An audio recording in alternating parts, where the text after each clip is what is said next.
Welcome to today's Explainer. We're tackling something today that sounds ridiculously simple, but let's be real, it usually turns into a massive headache for absolutely everyone involved. We're talking about scheduling a meeting. Specifically, we're going to look at exactly how to book a meeting with your academic, your lecturer, or your supervisor. Our main goal today is to take a process that is, quite frankly, often frustrating and clunky and completely transform it into a seamless, highly professional workflow. And the best part? It's a workflow that will actually serve you for the rest of your career.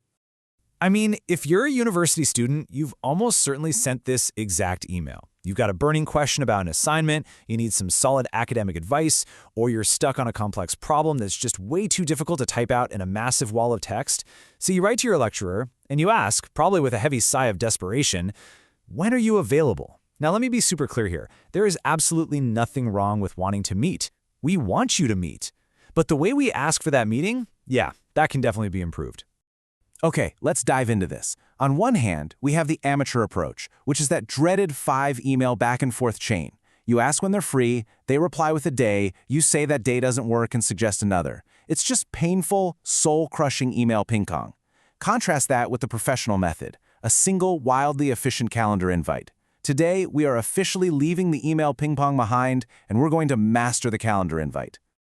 So here's our roadmap for this explainer. We'll be looking at 1. The scheduling problem. 2. Inside an academic's calendar. 3. How to book meetings. 4. Etiquette and best practices. And 5. The bigger professional lesson. Let's get right to it. Starting off with Section 1, the scheduling problem. Moving right along to Section 2, inside an academic's calendar. You know, something a lot of students don't actually realize is that teaching is just one tiny fraction of an academic's job. They're also conducting deep, time-consuming research, supervising higher degree by research students, collaborating on industry work, and traveling to conferences. Because their time is split across so many massive responsibilities, academics literally must run their working days directly through their calendars. It's their lifeline. Basically, if it's not on the calendar, it doesn't happen. So because their lives are absolutely ruled by that schedule, you might shoot off a "when are you available" email and get a reply saying something like, "My calendar is up to date, please find an available time and send me a meeting invitation." Now, I really want to reassure you right now, this is not an avoidance tactic. They aren't just brushing you off. It's actually quite the opposite. This is a direct invitation to securely look at their schedule and efficiently find a time that works perfectly for both of you. All right, Section 3, how to book meetings. We're going to use Microsoft Teams as our core example today to show you exactly, practically, how this is done. Here are the precise mechanical steps to breeze through this quickly. First up, open Teams and navigate straight to your calendar. Second, look at your own schedule and click on a time slot where you know you're free. This automatically opens up a new event. Third, give the meeting a clear, descriptive title. And fourth, hop down to the Invite Required Attendees field and just type in the name of the academic you need to meet with. And this brilliantly illustrates an absolutely crucial point about Step 3, the title. A terrible meeting title is just the word meeting. I mean, that tells a highly busy academic absolutely nothing. A great title, however, looks more like this: ZETI 1234 Assignment Question. See the difference? It's specific, it's highly professional, and it tells them exactly which course and what topic you need to discuss so they can actually come prepared. Now, once you drop their name into Step 4, the software basically works its magic. Teams checks their calendar against yours. You might immediately see the word available pop up, which is fantastic. That means you both appear to be free. But you might see not available. If you see this, whatever you do, do not just blindly guess a different time and definitely do not send the invitation anyway. Instead, just click on the date and time section. Teams will automatically pull up time suggestions showing you exactly when your schedules actually overlap. Just let the software do the heavy lifting for you. That brings us to Section 4, etiquette and best practices. Okay, so let's say you haven't been explicitly told you can just go ahead and book their calendar directly. You shouldn't just fire off an invite out of nowhere, but honestly, you also shouldn't revert back to that bad "when are you free" email. Instead, use those time suggestions you found in Teams to write this exact script. I checked our calendars and found we're both available on Monday at 2 p.m. or Tuesday at 11 a.m. Would either of these work for you? Guys, this is a massive upgrade. Now the academic doesn't even have to think about their schedule, they literally only have to choose an option. But on the flip side, what if the academic already told you, "Hey, my calendar's up to date, feel free to book an available time"?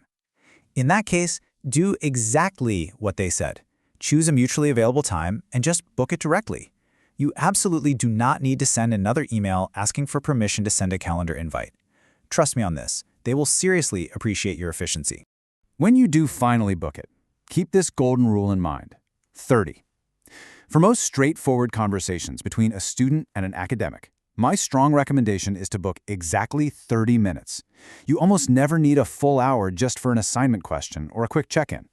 Obviously, if you know for a fact you need deep, extended help, you can always arrange a longer session separately. But 30 minutes? That is the professional standard. Look, I know hitting that send button can feel a little intimidating the first couple of times, but let's just briefly walk through what happens after you send the invite so you don't have to stress about it. The academic receives the invitation right in their inbox. They can simply click accept and boom, you're good to go. Or if the time actually doesn't work for some totally unforeseen reason, they can just decline it or easily suggest a new time right through the app. It really is that low stakes and easy. There is zero reason to be afraid of using this system. Now, what's really interesting about this slide is that this whole system is actually a two-way street. Sometimes academics need to arrange a meeting with you. But if they go to look at your calendar and it says you're fully booked and busy for the entire day, every single day, well, they have the exact same problem you used to have. You need to keep your own calendar accurate. Please, don't block out your entire day as busy if you're actually free to meet during parts of it. Remember, your calendar is a coordination tool for everyone else, not just a personal diary for you. And finally, Section 5, the bigger professional lesson. Here's the real truth. Learning how to organize your time and coordinate efficiently with other people, it's not just a clever little university hack. It is a massive, highly valued professional skill that will completely propel your career forward.